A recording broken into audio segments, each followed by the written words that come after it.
Langsung terima ya Ustadz di telepon 8127878. Ya. Halo, assalamualaikum. Waalaikumsalam warahmatullahi wabarakatuh. Iya, selalu jadi yang perdana nih. Iya. Silakan pertanyaannya Joniang. Ya, assalamualaikum warahmatullahi wabarakatuh. Waalaikumsalam warahmatullahi wabarakatuh. Firdaus. Mhm. Ya kan ayat baca oleh Al-Mukarram tadi kan sampai 4. Ya. Nah, saya sampaikan summa radadnahu asfala safilin. Ya. Ilal ladzina amanu wa 'amilus sholihat falahum ajrun ghairu mamnun. Jadi kalau kita sama 4 keadaan terus orang kelima ini, gimana gitu untuk mengatasinya, Pak De? Kan yang diberitakan oleh Allah, manusia ini sebaik-baiknya, Iya. terbaik dari malaikat lagi. Malaikat itu tidak bisa ketemu sama Allah kan? Saya Nabi saja bisa. Jadi bagaimanakah kita jangan sampai yang ke ayat kelima ini, Ustaz? Minta pencerahannya. Assalamualaikum warahmatullahi wabarakatuh. Waalaikumsalam warahmatullahi wabarakatuh. Silakan Ustaz. Kan begitu disebut manusia dalam bentuk sebaik-baiknya, kecuali orang yang nantinya ada orang berada di tempat yang serendah-rendahnya, sejelek-jeleknya, sehina-hinanya. Bagaimana bisa tidak terjadi seperti itu? Dulunya dia gagah rupawan, sangat elok, sekarang dia hina-dina. Kalau dia sudah hina-dina di dunia, itu di akhirat sudah pasti lebih celaka lagi itu. Misalnya ya, karena dalam berkuasa dia sombong, banyak penyelewengan dalam amanah, sehingga hidupnya jadi hina, dijauhi masyarakat. Bahkan sakit-sakitan juga. Sakit-sakitannya ya sampai tingkat membosankan keluarga lah ya. Jadi memang satu sisi Allah disebut sayang. Kenapa sayang? Allah beri dia penyakit supaya dia bertobat dan menerima kenyataan. Kalau sakit itu dia terima dengan baik, besoknya dia kan bagaikan bayi baru lahir ya, kalau dia diterima dengan keimanan. Tapi satu sisi itu petanda bahwa dia menerima balasan di dunia. Misalnya maaf, mungkin stroke, atau mungkin tidak ada lagi rasa malu dan seterusnya, dibanding waktu dia berkuasa bertolak belakang. Supaya itu tidak terjadi, bagaimana? Ini yang dicontohkan oleh Uwek Tuo Buya Hamka. Waktu usianya lanjut, waktu sakratul maut, dia tidak bisa lagi bicara. Sanak famili, anak cucu, menantu sebagian sudah berkumpul, tapi dengan izin Allah dia bisa bicara dengan pelan. Kalian jangan mau tanah dengarlah Al-Quran dibaca orang, padahal orang tidak ada baca Quran. Semua diam memperhatikan nenek ini, tampak wajahnya cerah ya, pancaran iman. Terus dia senyum, sudah senyum dia meninggal. Mengapa dia bisa meninggal dalam keadaan tersenyum? Waktu usia tuanya, dia meninggal 86 tahun, dia tidak pikun. Jadi tadi kan Ajun yang bertanya bagaimana supaya itu tidak terjadi. Ternyata amalan Uwek Tuo ini merutinkan atau mewiridkan baca Al-Quran sekhatam. Misalnya sudah subuh ngaji agak 2 halaman ya, sudah asar mungkin dilanjutkan lagi, malam ngaji lagi 1 atau 2 halaman. Jadi disambung terus, sudah tamat ulang lagi, sudah tamat ulang lagi, itu kebiasaannya. Sehingga waktu dia menjelang meninggal, suara orang baca Quran yang dia dengar. Waktu dia tua itu Bu Rita, dia tidak pikun. Tutur katanya jelas, walaupun matanya tidak bisa lagi membaca dengan baik karena ya namanya usia, tapi dia tetap saja baca Quran waktu usia lanjut itu, ayat-ayat ya, surat-surat yang sudah menjadi hafalan. Itu caranya supaya tidak pikun di kemudian hari, tidak hina. Rajin-rajinlah beribadah, hiduplah dengan bermasyarakat, peduli pada lingkungan, insya Allah jauh dari pikun dan terpelihara tidak hina di dunia jelang hari akhir hayat. Insya Allah mulia juga sampai di akhirat tentunya. Amin ya rabbal alamin. Baik, Ustaz, kita akan terima kembali satu di telepon Ustaz. Assalamualaikum. terputus. Pendengar, Anda bisa ulangi lagi nanti di 812878. Assalamualaikum. Halo. Assalamualaikum. Waalaikumsalam warahmatullahi wabarakatuh. Dengan siapa di mana, Bapak? Dari murid Buya Firdaus. Oh, dari Pak Ahmad Khalidi. Silakan pertanyaannya, Pak. Ya, terima kasih Mbak Rita. Assalamualaikum Buya. Waalaikumsalam warahmatullahi wabarakatuh. Selalu senang mendengar tausiah Buya ini. Ini kalau saking senangnya saya lagi murajaah, saya hentikan gitu ya. Saking senangnya saya. Ini saya lagi murajaah surah Al-Anbiya, surah Al-Mu'minun, Al-Hajj, Al-Furqan dan Asy-Syu'ara. Silakan. Panjang. Iya. Begini Bu ya. Ini mengenai taufik yang dibicarakan saat ini. Ada yang menyentuh perasaan saya Bu ya. Iya. Itu surah Al-Maidah, kalau saya nggak salah ini ayat ke-6 gitu kan. Al-Maidah ya. Bunyinya a'udzubillahi minasyaitonirrajim. Al-yawma akmaltu lakum dinakum wa atmamtu 'alaikum ni'mati wa raditu lakum al-Islam madinah. Nah, itu ya. Yang jadi pertanyaan saya, apa betul apa yang diceritakan dalam sejarah ini, di mana terputusnya wahyu waktu itu, seluruhnya pada menangis. Lautan, hewan-hewan, gunung-gunung itu pada menangis karena terputusnya wahyu. Nah, jadi saya ingin mendengar sedikit tentang tausiah yang demikian itu ya. Karena sejarah yang ditampilkan buku ini sangat menyentuh perasaan saya, sehingga tanpa sadar air mata saya sampai meleleh ya. Nah, ini pertanyaan saya yang pertama. Yang kedua, dalam surah Al-Ahzab itu kan Allah Subhanahu wa taala berfirman, "Maka Muhammadun aba ahadin min rijalikum walakin Rasulullahi wa khataman nabiyyin wa kana Allahu bikulli syai'in 'alima." Yang jadi pertanyaan saya Bu ya, bagaimana cara kita untuk meneladani apa-apa yang telah ditinggalkan oleh Nabi kita semampu kita begitu ya. Agar nanti kita disayangi oleh Rasul dan diselamatkan dari azab neraka sehingga sampai ke hadirat beliau. Nah, itu. Baik. Terima kasih Pak Ahmad Khalidi. Warahmatullahi wabarakatuh. Waalaikumsalam warahmatullahi wabarakatuh. Silakan Ustaz. Ya, yang pertama surah Al-Maidah ayat 3, sesungguhnya wahyu ini turun bahwa pada hari ini aku sempurnakan agamamu, yakni Islam, dicukupkan rahmat. Jadi tidak ada lagi pelajaran-pelajaran, wahyu tidak ada lagi, itu disebut wahyu terakhir. Nah, tadi Buya katakan seluruh yang ada, ikan, mungkin pohon, bebatuan, ikan, ya, semua makhluk menangis ya. Itu mungkin ditangkap dalam metafisika atau gimana, keterangan saya belum pernah baca buku itu, tapi bisa dimaklumi, ditangkap ya secara apa itu. Seperti Tia Ramon, waktu Buya Hamka meninggal, dia nulis lagu Selamat Jalan Buya Kami. Kalau didengar Tia Ramon nyanyi itu ya menangis juga. Betapa Tia Ramon sangat mencintai seorang ulama, Buya Hamka gitu ya. Nah, terus wahyu turun ya, sahabat tentu jadi apa, satu sisi gembira bahwa agama Islam sudah sempurna, satu sisi kerinduan wahyu itu turun tetap saja ada tuh. Nah, wahyu berhenti, putus, apa yang ditangkap berarti Nabi umurnya sudah tidak berapa lagi, karena umur Nabi sudah waktu itu kan sudah 60-an. Sudah tua kan untuk masa itu. Kalau sudah 60-an itu sudah tua.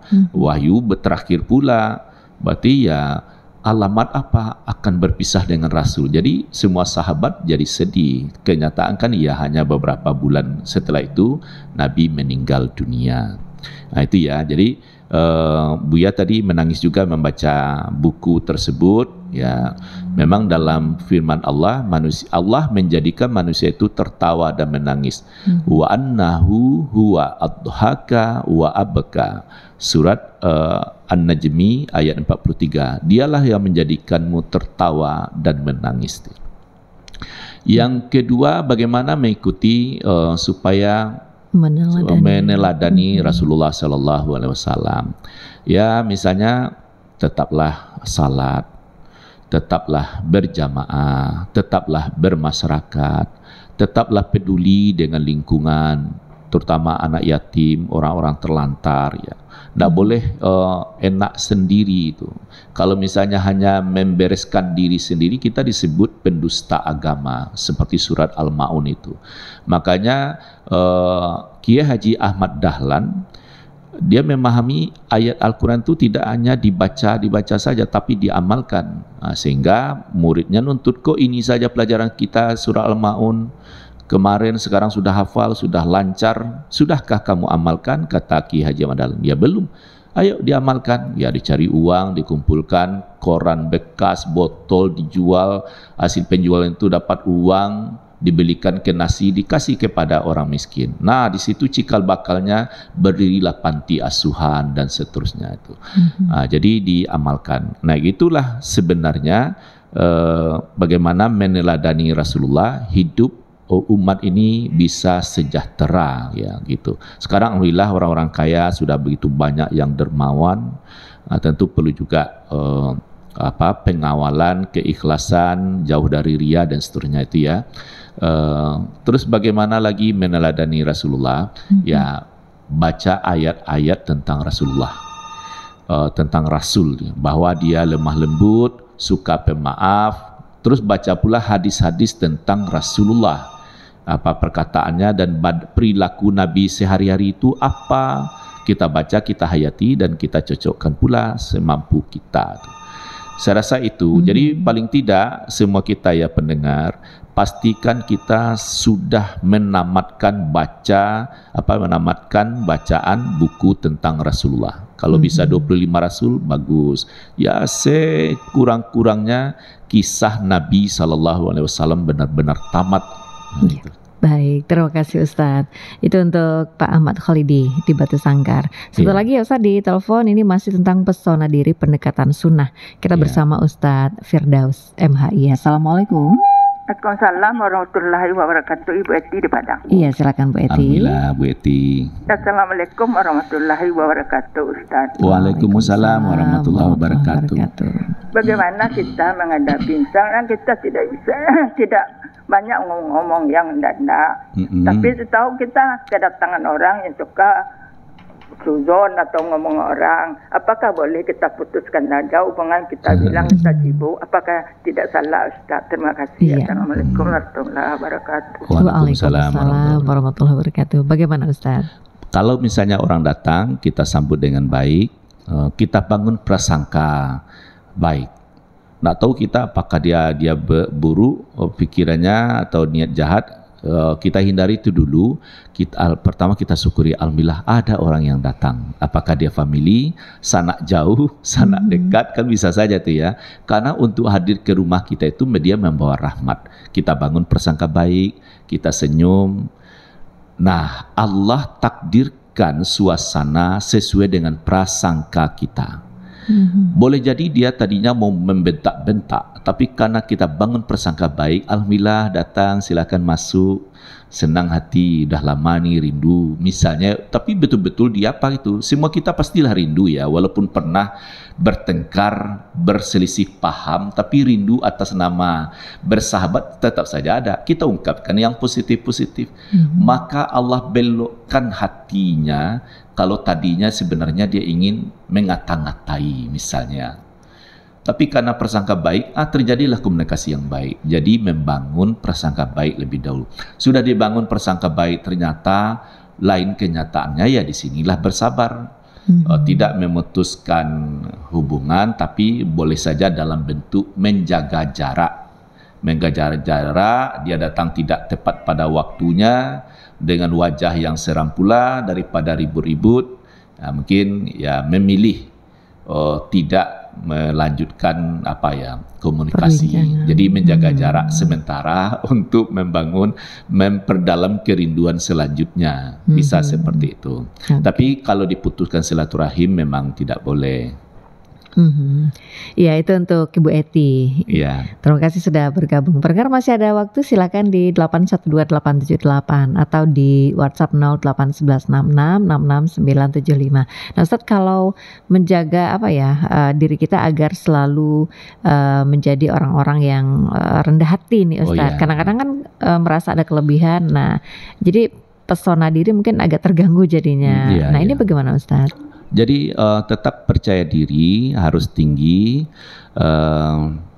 berani karena benar, takut karena salah. Terus dari rumah sudah diri ini kan sudah bersih, sudah rapi sesuai dengan mau kemana ya. Terus menebar senyum, menebar pesona diri juga. Kita tidak boleh sombong, biar menyapa. Begitu dibaca salam kan sudah doa itu. Lalu kalau mana yang dekat, jangan berlalu begitu saja, mungkin sebelum duduk, ya sapalah, ya alhamdulillah duluan ya ibu ya.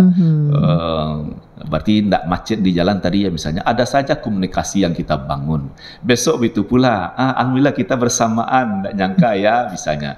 Pokoknya suasana hidup itu. Lihatlah, saya kira belajar pada artis itu bagus sekali ya. Artis sebelum dia berdiri di panggung, waktu duduk saja dia sudah setel dirinya, rapinya, senyumnya, baru saja dia ya terserah kamu. Bagaimana, apa kabar? Orang semuanya sudah senang itu bagus ya belajar. Terus pendekatan sunnah ya seperti apa? Tentu ada adab-adabnya. Seperti orang kampanye, menurut saya itu bagus juga dijadikan contoh. Bagaimana menarik hati, menarik perhatian. Jadi MPO menarik perhatian orang itu bagus. Orang tertarik dengan kita itu apa? Karena sopan santun kita, dengan jujur kita. Pesona diri itu kalau dikemas dalam bahasa begini, menonjolkan kerendahan hati dan ketinggian budi. Semua orang pasti senang. Tapi kalau terbalik, tinggi hati, rendah budi, itu orang bisa punya daya tolak di hatinya, malas, bisa sampai muak, bahkan lebih baik tidak bertemu dengan dia daripada jumpa, bisa saja seperti itu. Saya kira itu kayaknya kan sederhana, memang perlu latihan. Baik Ustaz, ini tanpa terasa hampir di penghujung kebersamaan kita nih Ustaz dalam perbincangan Mutiara Pagi hari ini. Pendengar nanti kan bisa saksikan lagi lewat kanal YouTube RRI Pro 1 Padang. Silakan untuk kesimpulan perbincangan kita Ustaz. Terima kasih Bu Rita. Pendengar semua yang berbahagia, pesona diri itu memang seluruh tubuh kita ini harus memesona ya. Pakaian rapi dan bersih, disesuaikan dengan ya kalau pakai seragam, kalau mau olahraga seperti apa, dinas bagaimana, pokoknya dicocokkan. Pergi menghadiri pengajian, takziah, tapi jangan pula berlebihan. Misalnya menghadiri acara kematian semuanya dipakai hitam, kacamata hitam, baju hitam, celana hitam, jilbabnya hitam, payung hitam ya. Kalau hitam-hitam semua itu suasananya bukan seperti itu pendekatan sunnah. Pakai sajalah pakaian apa adanya, tidak usah pula serba hitam. Nanti tambah seram dia. Nah, jadi dicocokkan. Terus dalam bertutur kata, ya katakan saja apa yang benar. Sebab begini, pesona diri itu, karena ada peribahasa, jalis ahlas sidqi wal wafa. Pergaulilah orang-orang yang jujur dan yang menepati janji. Kalau kita punya pribadi jujur, terus selalu menepati janji, itu pesonanya luar biasa, punya daya tarik. Yang lain-lain jadi malu. Nanti bapak komandan direktur dia duluan sampai itu. Tapi kalau memang pemimpin atau ya katakanlah kita sering terlambat, orang lain pun juga begitu. Jadi pesona diri itu ya disiplin, bersahaja, ya berakhlak mulia lah gitu ya. Saya kira begitu. moga-moga ini melekat pada diri kita. Amin ya rabbal alamin. Ustaz, terima kasih banyak ya Ustaz sudah bersama, sudah hadir di studio untuk hari ini. Mudah-mudahan ini menjadi sesuatu yang bisa kita lakukan atau melekat di diri kita, pesona diri pendekatan sunnah. Pendengar, demikian kebersamaan kita tadi. Selamat beraktivitas kembali ya Ustaz. Sama-sama, Assalamualaikum warahmatullahi wabarakatuh. Waalaikumsalam warahmatullahi wabarakatuh. Ya, pendengar dimanapun Anda berada, pesona diri pendekatan sunnah disampaikan oleh narasumber kita, dosen ilmu falak Universitas Muhammadiyah Sumatera Barat yang juga merupakan anggota BHR Sumatera Barat, Ustadz Dr. Haji Firdaus MHI. Terima kasih Ajo Uniang, kemudian Pak Ahmad Khalidi serta Bu Eti yang berada di Padang, ada di Batu Sangkar juga. Bisa saksikan kembali perbincangan ini lewat kanal YouTube RRI Pro 1 Padang. Kita akan segera jelang tepat pukul 6 waktu Indonesia Barat. Saatnya saya akan segera sampaikan warta berita daerah.